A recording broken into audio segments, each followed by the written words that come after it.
सोने के कंगन बेचकर घर लौट रही महिला के पर्स से 48,500 रुपए चुराए। सोने के कंगन बेचकर दुकान से घर लौट रही महिला के पास से नकदी चोरी हो गई।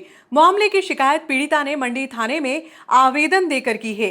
पीड़िता रजिया पति फरीद खान निवासी चंबल सागर कॉलोनी है। पुलिस को दिए गए आवेदन में महिला ने बताया कि वह सोने के 2 कंगन बेचने के लिए मन्नालाल एंड ज्वेलर्स पर गई थी। कंगन बेचने पर उसे 48,500 रुपए दिए गए थे। वह रुपए पर्स में रखकर महिला घर लौट रही थी। तभी रास्ते में अज्ञात बदमाश ये रुपए लेकर भाग गया। महिला ने घर जाकर चेक किया तो रुपए नहीं मिले। महिला ने बताया कि वह जिस मार्ग से घर लौट रही थी वहां सीसीटीवी कैमरे लगे हुए हैं। पुलिस अगर बारीकी से जांच करेगी तो बदमाश पकड़ा जा सकता है। अभी शाम को आपके साथ एक घटनाक्रम हुआ, क्या है पूरा मामला?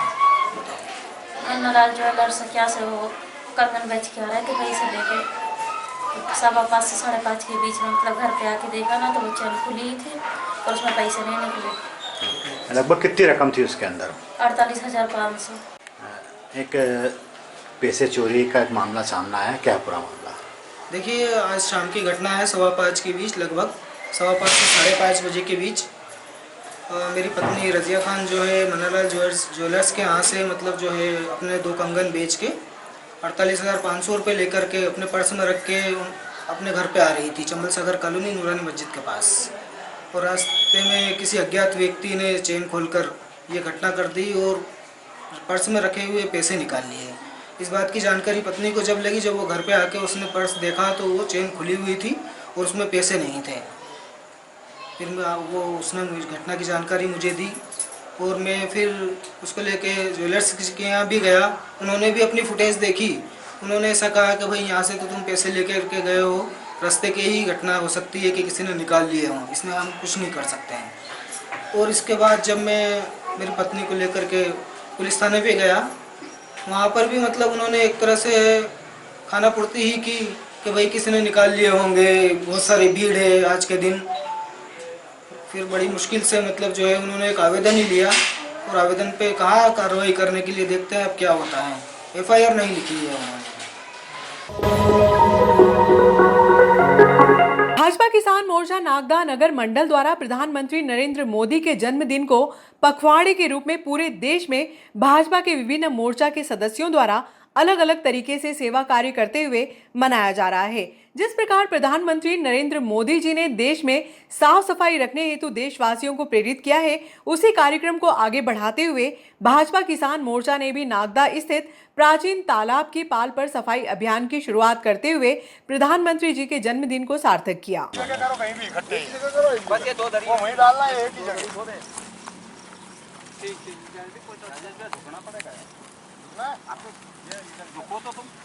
आप दिखने दे और कैमरा में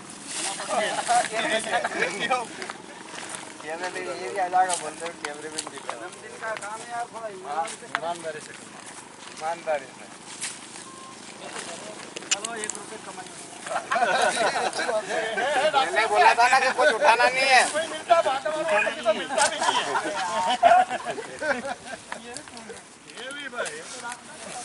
जिंदाबाद जिंदाबाद, नरेंद्र मोदी जिंदाबाद जिंदाबाद जिंदाबाद। फोटो अच्छा चलेगा फिर वो। किसान मोर्चा मध्य प्रदेश द्वारा नरेंद्र जी मोदी जी के जन्म दिवस के उपलक्ष्य में सफाई अभियान का पखवाड़ा चल रहा है। उसके अंतर्गत जो जलाशय हमारे हैं मध्य प्रदेश के अंदर, जितने भी जलाशय हैं उन सारे जलाशयों के ऊपर किसान मोर्चा भारतीय जनता पार्टी द्वारा आज सफाई अभियान एक प्रारंभ किया गया है, जिसके अंतर्गत इन जलाशयों को शुद्ध किया जाए और इनके आसपास जो गंदगी पड़ी उसे समाप्त करने का प्रयास करने की एक पहल है। नरेंद्र जी मोदी जी के जन्म उत्सव के इस कार्यक्रम में 17 तारीख से जन्म उत्सव का जो कार्यक्रम प्रारंभ हुआ है वह 2 तारीख तक 2 अक्टूबर तक चलेगा और उसके बाद में 22 अक्टूबर तक यह कार्यक्रम जाने वाला है। इसके अंदर विभिन्न कार्यक्रम भारतीय जनता पार्टी और भारतीय जनता पार्टी किसान मोर्चा आयोजित करने वाला है। मैं आज के अवसर पर जो समस्त कार्यकर्ता यहाँ उपस्थित हुए और जिन्होंने सेवा भाव दिया, मैं उनका सभी का आभार व्यक्त करता हूँ। आज भारतीय जनता पार्टी ने पूरे देश में नरेंद्र मोदी जी के जन्मदिन को सेवा ही संकल्प के रूप में मनाने का की घोषणा की, जिसके अंतर्गत 17 सितंबर से लेकर 2 अक्टूबर तक हमारे भारतीय जनता पार्टी के विभिन्न प्रकोष्ठ, विभिन्न मोर्चे अलग अलग दायित्वों के साथ उन कार्यक्रमों को करेंगे। आज भारतीय जनता पार्टी किसान मोर्चे को पूरे प्रदेश और देश में हमारी जो पुरानी धरोहर है, जैसे तालाब है, बावड़ी है, उनकी साफ सफाई, उनके आसपास जो गाजर घास या इस तरीके के जो भी कचरा हो उसकी सफाई का कार्यक्रम उन्हें दिया गया था। और निश्चित तौर पर आज भारतीय जनता पार्टी के किसान मोर्चे नागदा द्वारा भारतीय जनता पार्टी किसान मोर्चे के जिले के महामंत्री राम सिंह जी, भगवती पांचाल जी और उनके नेतृत्व में इस कार्यक्रम को नागदा में तालाब के किनारे आयोजित किया। मैं इसके लिए बधाई देता हूं। साथ ही आपके माध्यम से नागदा नगर की जनता से एक निवेदन करना चाहता हूं कि देश के प्रधानमंत्री का एक ही सपना है कि हमारा भारत स्वच्छ भारत और स्वस्थ भारत बने, और इन जलाशयों को गंदा हम नहीं करेंगे तो निश्चित तौर पर यह तालाब हमारे नगर की रीढ़ की हड्डी है। यदि इस तालाब में पानी रहता है तो हमारे जितने कुएं, बोरिंग वो चार्ज रहते हैं, आसपास के गांव के जो बोरिंग और कुएं हैं उनमें पानी रहता है। आप सबसे यह निवेदन है कि इसमें गंदगी न करें और इसकी सफाई के लिए खुद भी जागरूक बने और लोगों को भी जागरूक करें। और भारत देश के प्रधानमंत्री आदरणीय नरेंद्र मोदी का जन्म उत्सव बड़ी धूमधाम से मनाया जा रहा है। उस उपलक्ष्य में आज भारतीय जनता पार्टी किसान मोर्चा ने अमृत सरोवर के रूप में यहाँ बनबना तालाब की सफाई की, और सफाई सभी पदाधिकारी सम्मिलित हुए। इसके लिए बहुत आभार व्यक्त करता हूँ। पार्क के लिए भूमि सीमांकन करने पहुंची टीम बैरंगलोटी भूमि स्वामी ने न्यायालय से स्टे मिलने की बात कही। यार सुनो, आपने पढ़ लिया ना? नॉर्मल तो और पढ़ के सुनाऊंगा। लाओ जोर से पढ़ो। अरे क्या सुनना है? आज की कार्रवाई सब रोक दी उन्होंने। ये अगली कार्रवाई फिर करेंगे। और क्या पूछना है ऑफिसर? वापस आएंगे, पढ़ तो लिया हमको। अगली तारीख को फिर आके करेंगे। यूँ कर रहे हैं और क्या हुआ है? फोटो के लिए मना नहीं करते। स्टेट हाईवे नंबर 17 पर स्थित कस्तूरबा छात्रावास के समीप नगर पालिका द्वारा पार्क बनाने हेतु प्रस्तावित की गई थी भूमि, जिसकी भूमि के सीमांकन के लिए मंगलवार को तहसीलदार RI पटवारी व नगर पालिका की संयुक्त टीम मौके पर पहुंची। एक किसान द्वारा आपत्ति दर्ज कराने पर सीमांकन स्थगित कर दिया गया। बुधवार को दोबारा टीम के मौके पर पहुंचने की संभावनाएं जताई जा रही हैं। स्टेट हाईवे नंबर 17 पर स्थित कस्तूरबा छात्रावास के समीप नगर पालिका द्वारा पार्क बनाने की योजना है, जिसके लिए मंगलवार को एक टीम दोबारा सीमांकन करने के लिए मौके पर पहुंची। टीम में तहसीलदार सर्वेश यादव, RI रतन लाल डामोर, पटवारी सुनील चौहान, इंजीनियर गिरधारी लाल गुप्ता, नीलेश पंचोली सहित नगर पालिका अधिकारीगण मौजूद थे।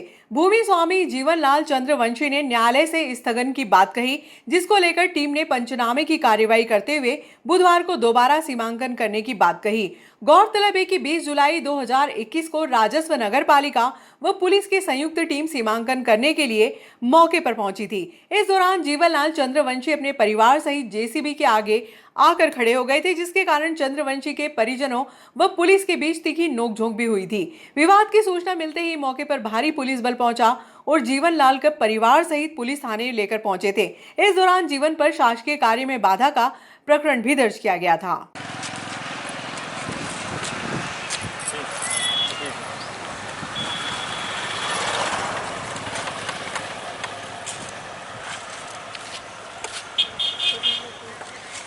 पंचनामा बनाया है तो अपन पंचनामा सब जगह सूचना देना पड़ती है।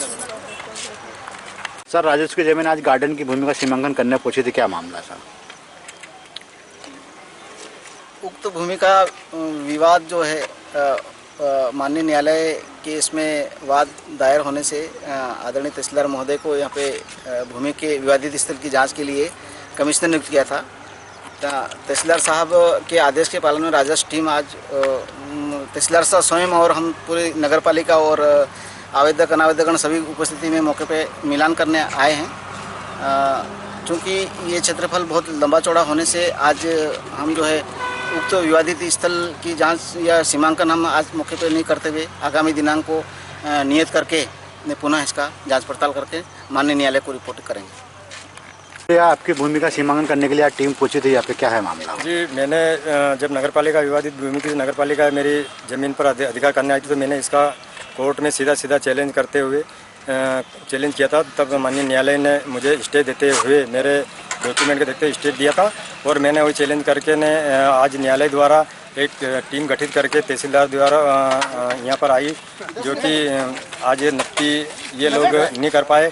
और जहाँ पे भी मेरी विवादित ज़मीन थी मैंने बता दिया कि मेरी ज़मीन यहाँ पे है, तो इन्होंने फिर वो उसको उलझन डाल के मतलब इसका स्थगित अगली तारीख को कर दिया।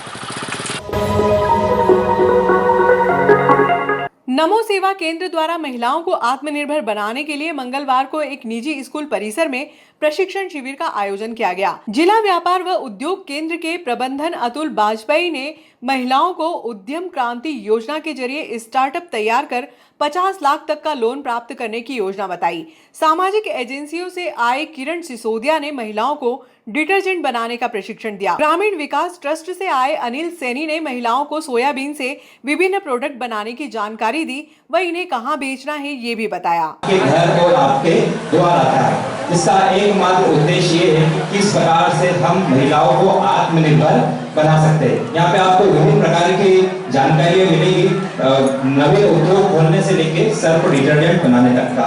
मेरा आपसे एकमात्र उद्देश्य ये है कि जो भी हमारे यहाँ पे प्रशिक्षण अतिथि आपको प्रशिक्षण दे रहे हैं, आप इसे ध्यानपूर्वक सुने।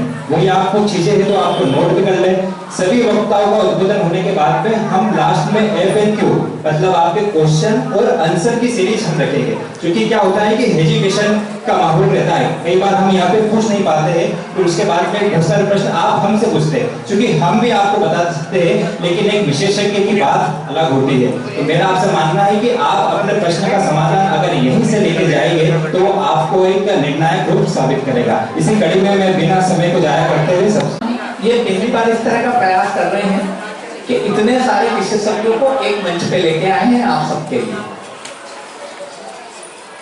ये सब अलग अलग विषय के विशेषज्ञ हैं। कोई आपको समूह बनाना सिखाएगा, कोई आपको ये बताएगा कि आप स्किल्ड लेवल से कैसे काम ले सकते हैं। मतलब हमारे मान लो आप कोई उद्योग शुरू कर रहे हो, कोई मजदूर लगा तो उस मजदूर से कैसे काम लेना है, ये भी एक कला है, तो कोई आपको उसकी जानकारी देगा। कोई आपको ये बताएगा कि आप डिटर्जेंट पाउडर कैसे बना सकते हो।